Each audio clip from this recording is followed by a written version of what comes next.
Sometimes it's the smallest moments that change everything. Julia wasn't rich. She wasn't special. She was just trying to make it through another cold, rainy day. But when she stopped to help a homeless man with a bleeding foot, she had no idea. He used to be one of the most powerful names on Wall Street. And from that moment on, her life would never be the same. Before we begin, leave a comment letting us know where you're watching from. Julia lived alone in a tiny apartment just outside the city. Every morning she woke up early, chasing job leads with a hopeful heart and a lunchbox packed the night before. Life wasn't easy, but she kept going. That day, she took a shortcut through a narrow alley. The pavement was slick with rain. She slipped. Her lunch flew from her hands, landing in a sad mess on the ground. She sat there, stunned, staring at the spilled food like something far more precious had just been lost. Then came a voice, low and calm. "Are you all right?" A man stepped out from behind a pile of boxes, hair messy, jacket torn, shoes barely holding together. But his eyes, they weren't desperate, they weren't broken, they were calm, steady, intelligent. He picked up her dented lunch container and offered it back with a faint smile. "There's still a little left, if you don't mind." Julia hesitated, then took it. That's when she saw the blood on his foot, a deep cut, still bleeding. Without a second thought, she opened her bag, pulled out some alcohol and bandages, and knelt beside him. "It's going to sting," she warned. He chuckled softly. "I felt worse." And right there, in a damp alley under gray skies, two strangers sat shoulder to shoulder, sharing silence, sharing a piece of bread. And in that moment, something quietly began to change. Julia didn't have much, not a fancy degree, not a steady job, just a tiny apartment, a pair of worn shoes, and a heart that hadn't yet learned how to turn away. That morning, she was running late for a job interview. She clutched her wrinkled resume in one hand and a lunchbox in the other, the steam long gone from the rice and chicken inside. The sky hung heavy, threatening rain, and the city's chill pressed against her skin like a warning. She turned into a narrow alley, trying to save time. The pavement was slick with yesterday's storm, and her foot gave out beneath her. In a flash, she hit the ground. Her lunch burst open, food scattered, the resume crumpled beneath her. She sat still for a moment, blinking away frustration. Everything in her life felt like that, just one slip away from falling apart. Then came a voice. "Are you hurt?" She looked up. A man stood a few feet away, half-shadowed behind a pile of boxes. His coat was frayed, his beard uneven, his shoes barely intact. But his eyes didn't match the rest. They were calm, clear, watching. He stepped forward, picked up her dented container and held it out. "There's still a little left." She took it, unsure why. Something about him felt steady. And then she noticed the cut on his foot, deep and raw, bleeding slowly into his sock. Without thinking, she opened her bag. A tissue, a bottle of rubbing alcohol, a bit of tape. She knelt beside him. "This'll sting," she said. "I've had worse," he replied with a half-smile. He didn't flinch, but she saw the tightness in his jaw when the alcohol touched skin. She worked carefully, in silence. Her stomach growled. He heard it. "I've got some bread," he offered, pulling a crumpled paper bag from beside him. "It's not much." "Only if there's butter," she muttered. He laughed. She sat beside him, and they shared a torn loaf in the cold, rainy alley. Two strangers, one piece of bread.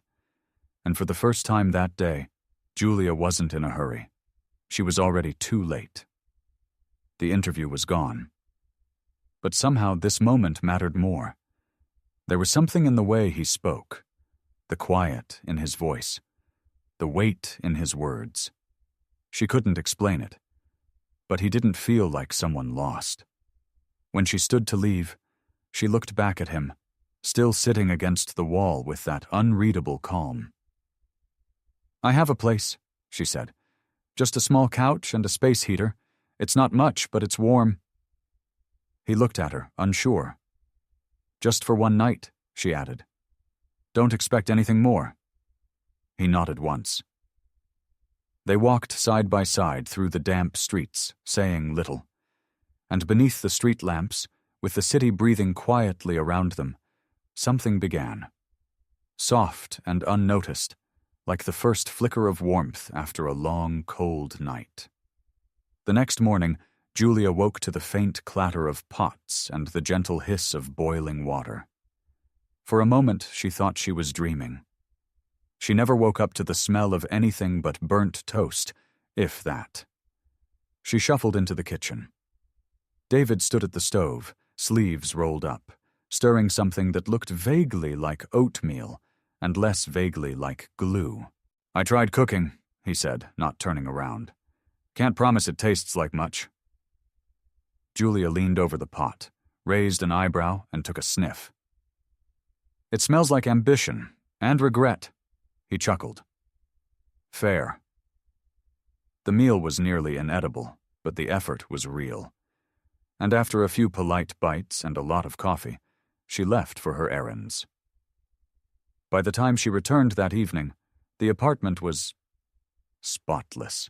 The dishes were stacked, the towels folded. The mirror in the bathroom, gleaming like it had been professionally polished. And David? Calmly seated on the couch, reading. The book caught her eye. Economics for Dummies. Except he wasn't flipping through it with casual interest. He was deep into chapter 12, nodding along, pen in hand, underlining paragraphs like a college professor reviewing his own syllabus.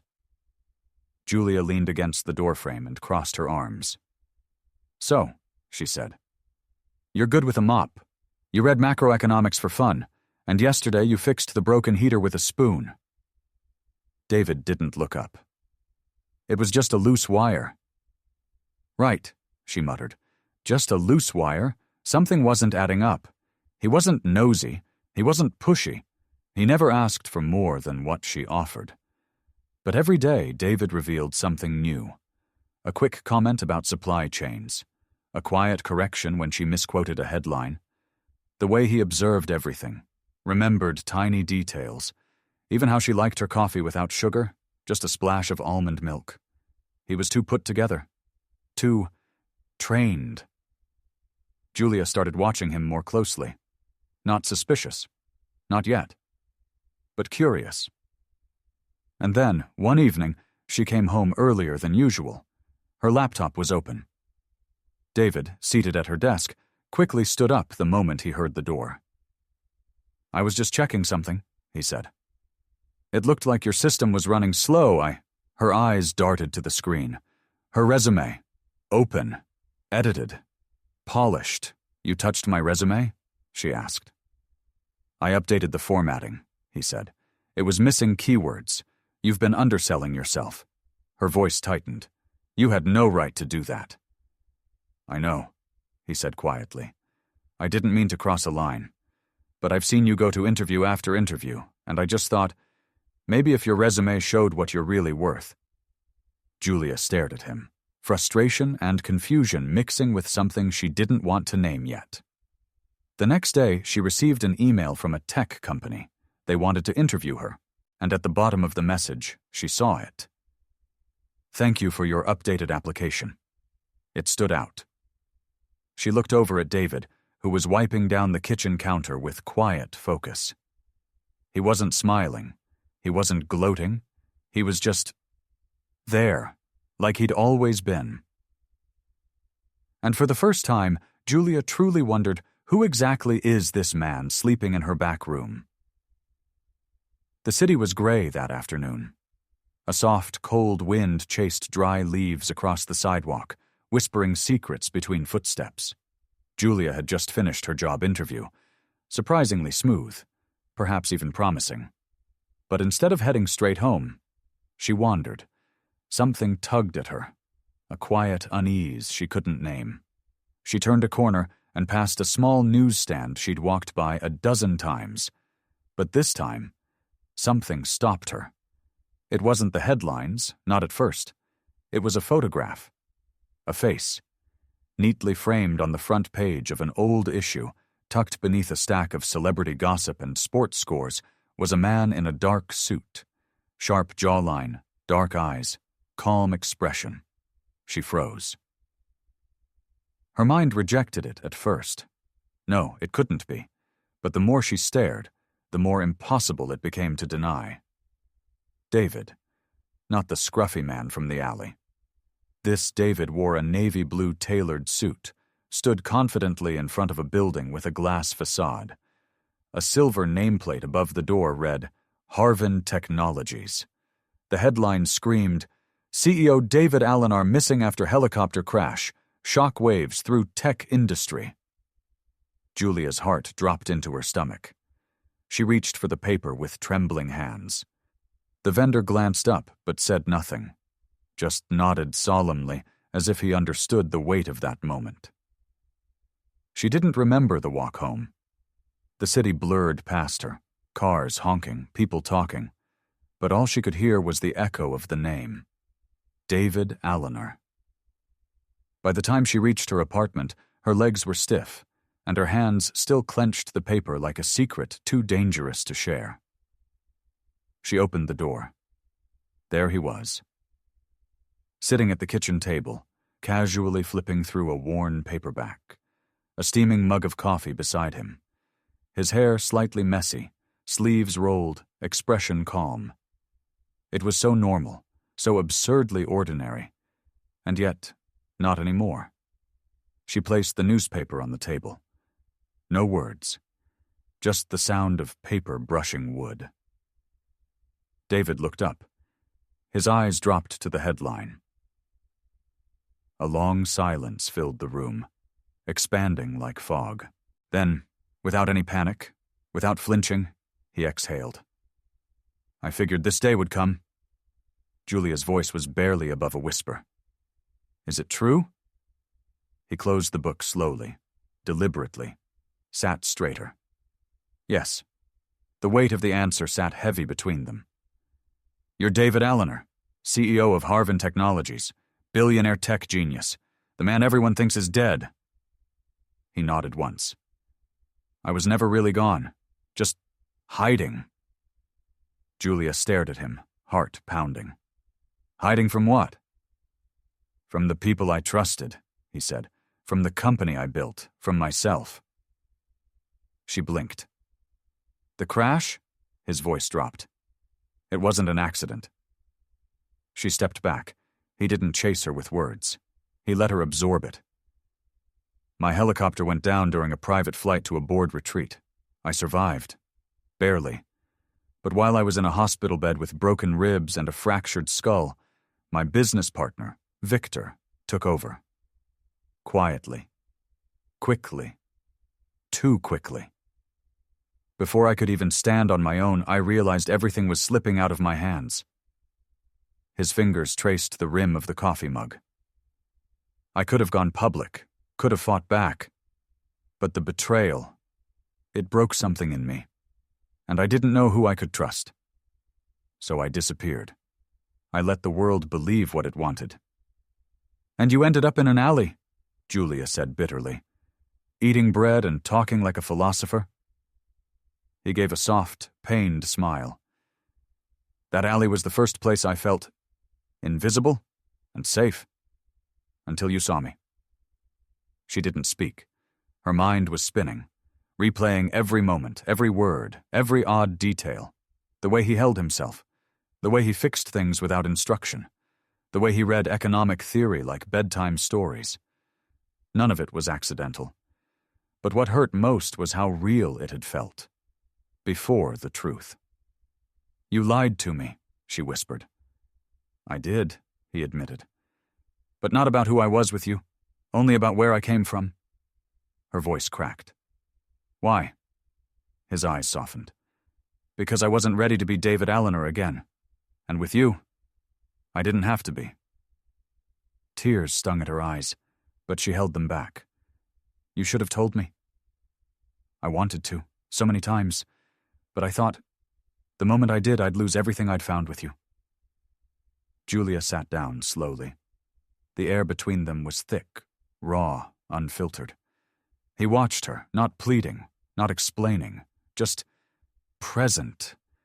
And something about that, the stillness in his regret, kept her from walking out. She looked at the man across from her. He wasn't a story in the news. He wasn't just the man in the alley. He wasn't just a billionaire. He was all of it, and none of it, and somehow, still, hers. She took a breath. Okay, she said quietly. David blinked. Okay? She nodded. But no more lies. No more guessing games. He leaned forward, eyes clear. No more. I promise. Outside, the wind picked up. But inside, for the first time in days, everything felt still. The truth had cracked everything open, and in the wreckage was a beginning. The apartment was quiet when David finally spoke the name. Victor. Julia looked up from her coffee, still cooling on the table between them. The room held a stillness that only came when truths had been laid bare. Victor was more than just a partner, David said, eyes distant. He was my closest friend, the man I trusted to help build Harvin from the ground up. And now, he's dismantling it, piece by piece, selling it off under fake names, shifting money through shell companies, quietly, cleanly, and completely illegal. Julia listened without interrupting. He opened a worn file folder from his bag, spreading out pages that looked like corporate gibberish. Transaction records, corporate mergers, email headers. I thought I could ignore it, walk away. But this... His hand tapped a document. This isn't just betrayal. It's theft of everything I built, of people's jobs, of lives. Her eyes narrowed. And you have no way of stopping him?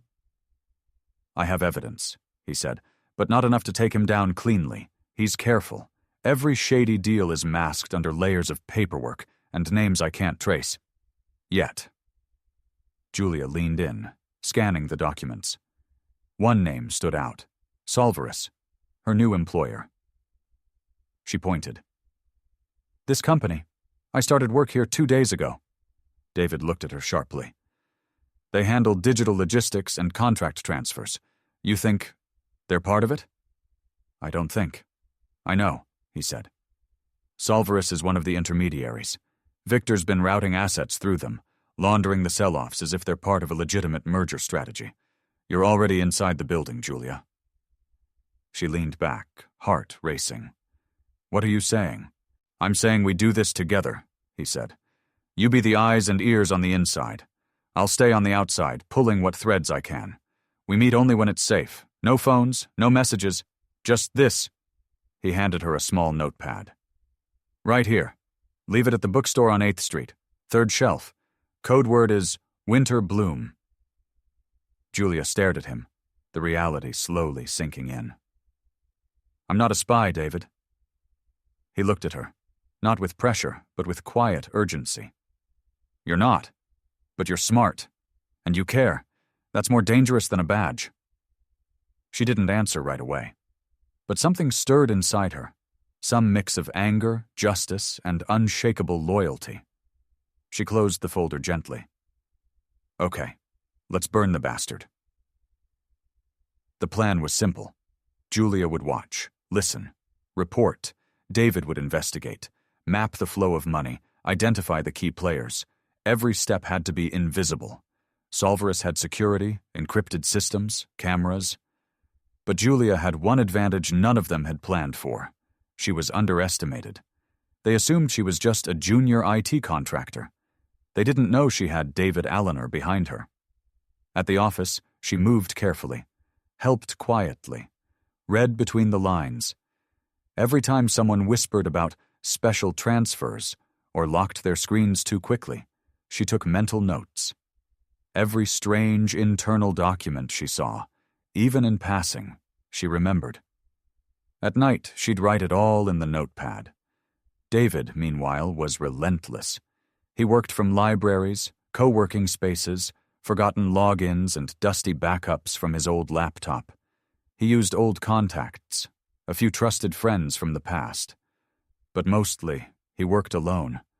One man piecing together a shattered empire from the shadows. They met every 4 days. Never in the same place twice. An empty park bench at dawn, a laundromat at closing hour, a bookstore corner with no cameras. Their conversations were clipped, purposeful. Eyes always watching, voices always low. She passed him screenshots, names, file versions. He passed her warnings, timelines, updates. At Solverus, Julia gained access to a hidden drive buried under generic naming protocols. Inside, audio recordings, video clips, transaction approvals signed under David's name, years after he had vanished. The smoking gun. She copied everything to a flash drive and handed it to him in a paper cup outside a late-night diner. No words. Just a nod. That night, he opened the files and listened to Victor's voice say it aloud. "David's gone. The board believes it. Let's finish the job and bury the rest." David stared at the screen in silence. Not with rage, but with quiet resolve. Julia was right. They weren't just trying to erase a man. They were trying to rewrite the truth. And now, together, they were going to stop it. The Magnolia Hotel conference hall shimmered beneath the weight of money and power. Suits, polished shoes, champagne flutes balanced delicately between fingertips. The annual Harvan Technologies shareholders meeting was in full swing, and no one expected the night to become legend. Victor Alden stood at the podium, smooth as ever. His voice carried like a seasoned politician's, promising growth, stability, vision. "Today," he said, smiling, "marks the beginning of a new era." The directors clapped.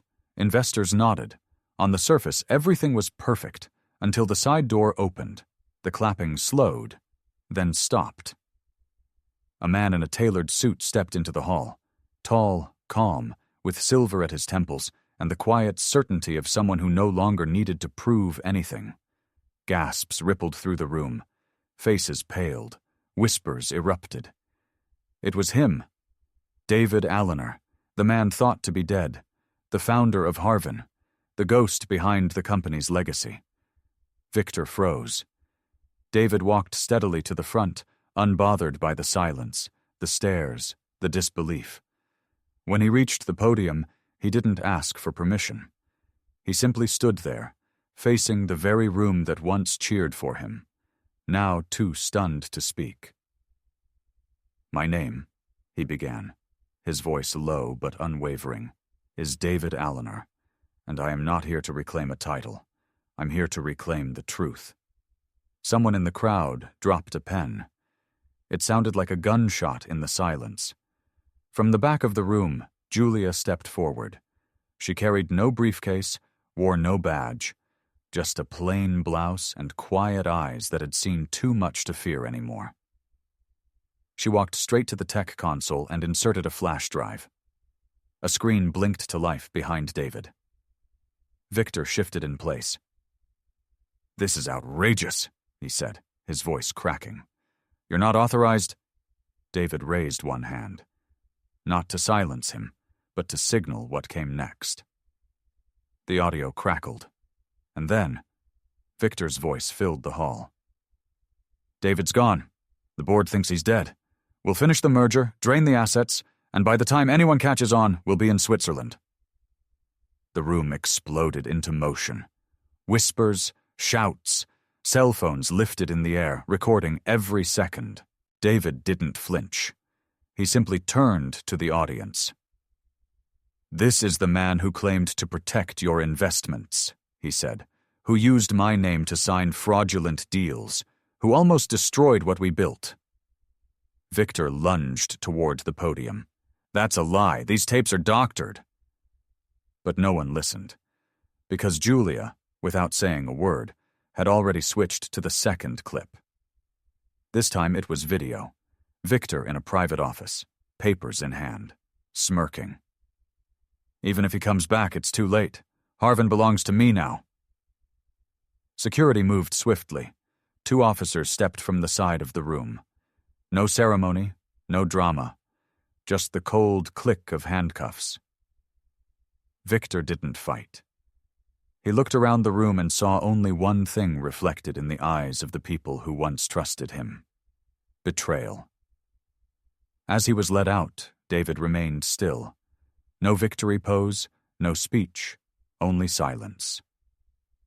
Then a woman, an older board member, stood and clapped, and slowly others followed, until the entire room rose in applause. But David didn't smile. He didn't bow. When the room quieted again, he spoke one last time. "I'm not here to lead this company again. My time as CEO is over, but the truth matters, and I believe the right people will carry it forward." He stepped down from the podium, passed by the empty chair once meant for Victor, and walked toward the only person who had believed in him when no one else did. Julia. She didn't say a word, just took his hand. And together they left through the same side door he had entered from. This time, no longer in hiding. The Dintino Cafe sat quietly on the corner of a sleepy tree-lined street, nestled between a tailor's shop and an old bookstore whose bell jingled only when the wind was just right. It wasn't trendy or polished. The wooden sign above the door had faded slightly from the sun, and the paint chipped at the corners. But inside, it felt like home. David had built it from the ground up, not with the hands of a carpenter, but with the resolve of a man who had lost everything and chose to start again. And Julia? She brought the warmth. The soul. It was her idea to keep the bookshelf in the back, her hand that placed fresh flowers in the vase by the window every Monday morning. Each day started the same, not out of habit, but because it gave them comfort. At 6:15 a.m. sharp, David would unlock the door. The hinges still creaked, no matter how much oil he used. Julia would already be inside, tying her apron, setting 2 cups on the counter, one for him, one for her, always with a smile that looked like it was just waking up. Their world was quieter now. No boardrooms, no lawyers, no cameras, only the low hum of conversation, the smell of freshly ground beans, and sunlight filtering through old lace curtains. The cafe attracted people who didn't rush. Widowers who came for their morning crossword, couples who held hands across the table, young dreamers who found refuge between sips of coffee and second-hand books. Julia found herself breathing differently here. Slower. Freer. She hadn't checked the news in weeks, hadn't needed to. But on a Tuesday afternoon, when the last customer had just left and the chairs were being turned upside down for cleaning, a knock came at the door. It was a man in a gray jacket, holding a thin manila envelope. "For Ms. Julia Taylor?" he said, handing it over with a polite nod. "Certified. Please sign." She hesitated, her name in bold typeface staring back at her. David stepped out from the kitchen, drying his hands on a towel. He froze when he saw her face. "What is it?" She didn't answer at first, just stared at the envelope, as if it might catch fire in her hands. Slowly, she opened it. Inside, official letterhead. A summons. Victor's name was there, bold and unapologetic. Victor Alden Versa David Allener. Allegations: corporate fraud, identity misrepresentation, data theft. Her name was listed under key witnesses. She sat down hard on the wooden bench near the window, the envelope crumpling in her hand. "I'm being called to testify," she whispered. "Against you." The words hung in the air, sharp and unbelievable. David didn't move, didn't blink. just looked at her with a tired kind of stillness. "For what?" he asked quietly. "They're saying I helped you manipulate the system, that I was complicit when you re-entered Harvin as someone else." His eyes dropped, not in guilt, but in something deeper, grief, resignation. "I told you I didn't want to bring you into this," he said. "I tried to keep you out." "And I told you," she said, her voice rising ever so slightly. "I walked into it on my own." The silence between them wasn't cold. It was heavy, full of things unsaid. David stood up, walked to the espresso machine and began cleaning it slowly, methodically. It was what he did when his mind was too full. Julia watched him. She remembered the first night she brought him home. The limp in his step, the wound on his foot, the calm in his voice. She remembered how he made her laugh over a terrible pot of rice, how he read her books and organized her shelves like he had done it 100 times. He had changed her life. But now she wondered, had he also jeopardized her future? "Do you regret any of it?" she asked. He looked up at her. "No." "Even if it costs us this?" "This?" he asked. "This." He gestured to the cafe, the table, the 2 mugs still warm. "This is the only thing that ever felt real." She didn't reply. That night they closed early. David stayed in the kitchen longer than usual. Julia sat in the quiet dining room, her hands wrapped around a cup gone cold. Outside, the sky turned violet. A storm wasn't coming. Not yet. But they both knew. It was already on its way. The courtroom smelled faintly of varnished wood and old paper, like a room that had held too many secrets for too long. Cameras weren't allowed, but everyone knew the press was waiting outside like wolves, hungry for a headline. David sat at the defendant's table, wearing a simple dark suit. No tie, no entourage, just him, and the weight of every lie, every silence he had chosen in order to disappear. On the other side sat Victor's legal team, clean-cut and confident, waving documents like weapons. Julia hadn't planned to testify. She had told herself she'd moved on, that the past could settle without her. But when the subpoena came, and she saw David's name on it, his real name, not the man she first met with torn shoes and empty pockets, something pulled her back. She took the stand slowly, her heels clicking against the tiled floor. Her heart thudded, not with fear, but with clarity. And when the judge asked her to speak, she didn't reach for any notes. She simply looked at David, then turned to the jury. "David Allener has 2 names," she began, her voice steady, "but only one heart, and I trust that heart more than I've trusted any contract, promise, or polished resume in my life." A pause. Then she added, "He never tried to gain anything from me. In fact, he gave me back something I thought I'd lost, hope." There was silence in the room, the kind that falls when truth cuts through noise. The verdict came 2 hours later, not guilty, but with a condition. David was barred from returning to any corporate boardroom, permanently. He didn't fight it. He didn't even flinch. Outside the courtroom, reporters shouted his name. Julia said nothing. She only handed him a folded paper, something scribbled in her handwriting. "You don't need a company to build something that matters. You already did, with me." And just like that, she walked away. Not because she didn't care, but because she needed space. Not from him, but from the noise, the labels, the scars she hadn't had time to process. Sometimes love isn't about staying. It's about becoming whole enough to choose each other again. Freely, David watched her disappear into the crowd. And he didn't chase her.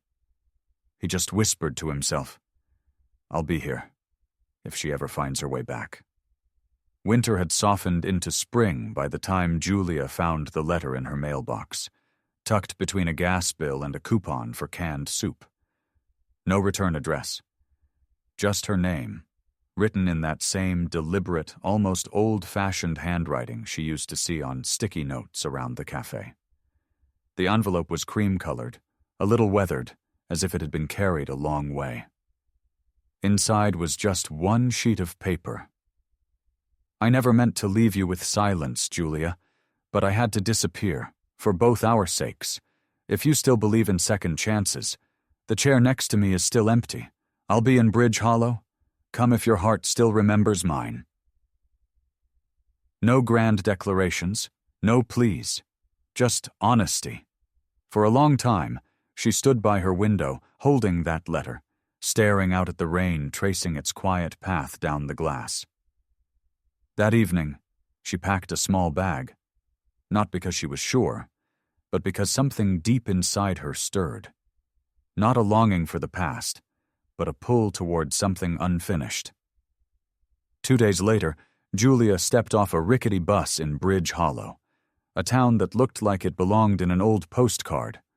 White picket fences, small-town smiles, and a main street that still smelled like baked cinnamon and fresh paint. She walked past the hardware store, past the florist with sun-faded tulips, until she saw it. A modest cafe tucked beneath a canopy of wisteria vines. Its windows were large, open, and glowing warm with amber light. Inside, everything was still. A couple sat near the fireplace. An old man read quietly in the corner. And behind the counter, wiping a mug with the same careful hands she remembered, was David. His hair was a little longer, flecked with silver. His eyes, tired, maybe, but clear. Watching the door as if he had been waiting, not in hope, but in quiet possibility. When their eyes met, he didn't flinch. He didn't rise, he simply smiled. And without a word, he poured coffee into the cup beside him. The second cup. Julia stepped forward. No tears, no confrontation, no dramatic music playing in the background. Just a woman walking back into a life that had waited for her. She sat down. Steam curled from the rim of the cup. Outside, the wind rustled the vines. Inside, the silence between them wasn't awkward or painful. It was healing. Because sometimes, love doesn't need fireworks or apologies. Just an empty chair, and someone brave enough to come back to it. The sun filtered gently through the wide front windows of the cafe, casting a golden glow on the small wooden tables and the vase of fresh sunflowers at the counter. It was late afternoon, the kind of quiet, honey-drenched hour when time seemed to pause. The place smelled of cinnamon and warm bread, and laughter danced in the air. But Julia felt something different today, a strange calm, as if the universe was holding its breath. David had asked her to come in early, just before the evening crowd. She found the cafe already buzzing, but not with customers. Instead, familiar faces filled the room. The kind-hearted neighbor from across the street. The mailman who always waved through the window. The elderly woman who crocheted in the corner seat. Even the children who came for free cookies. They were all here, eyes twinkling with anticipation. And then she saw him. David stood beneath a string of softly glowing lights, holding a small silver box in his hand. He wasn't in a suit, just his usual comfortable gray sweater and worn jeans. But his smile was steadier than she had ever seen it. He stepped forward. His voice, low and steady, cut through the stillness. "Julia," he said, "I'm not here to ask for a wedding right away. I'm not asking for perfection. I'm asking to walk beside you, in burnt toast mornings, quiet Tuesdays, and every ordinary miracle we're lucky to share." He opened the box. Inside wasn't a diamond, just a simple silver ring, etched with a heart and a tiny coffee cup. Laughter rippled through the room, then faded into silence again. I want to build a life with you, he continued. Not a mansion, not an empire, just this, a cafe, 2 mugs, and you. Will you keep walking with me? Julia didn't cry. Not this time. She stepped forward and took his hand, her voice barely above a whisper. You forgot, she said, eyes locked on his. I still owe you one answer. She paused, just long enough for him to catch his breath, then leaned close and said, I do. Cheers erupted. Someone popped a bottle of cider. And as the cafe filled with applause and joy, David and Julia stood still, hands intertwined, hearts full, no more words needed. Later that night, they replaced the old hand-painted cafe sign. It now read, Cafe and Heart. Because what they had built wasn't just a business. It was a home, a promise, and the beginning of everything. David and Julia's story didn't begin with a romantic spark or whispered promises. It began with a wound, a piece of bread shared, and a simple act of kindness, freely given. They weren't rich in money. They were rich because they dared to trust, to love, and to move forward, even when the past still echoed with pain. Today, Cafe and Heart is more than just a place to get coffee. It's a symbol of forgiveness, of second chances, of a love mature enough not to be perfect, just honest. What about you? Do you believe a small act of kindness can change someone's entire life? Tell us in the comments. How would you rate this story on a scale from 1 to 10?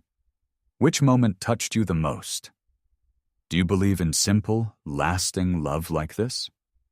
If this story touched your heart, show your support by dropping a heart or commenting, I believe in simple love. We read every comment, and who knows? The next story might be inspired by your words.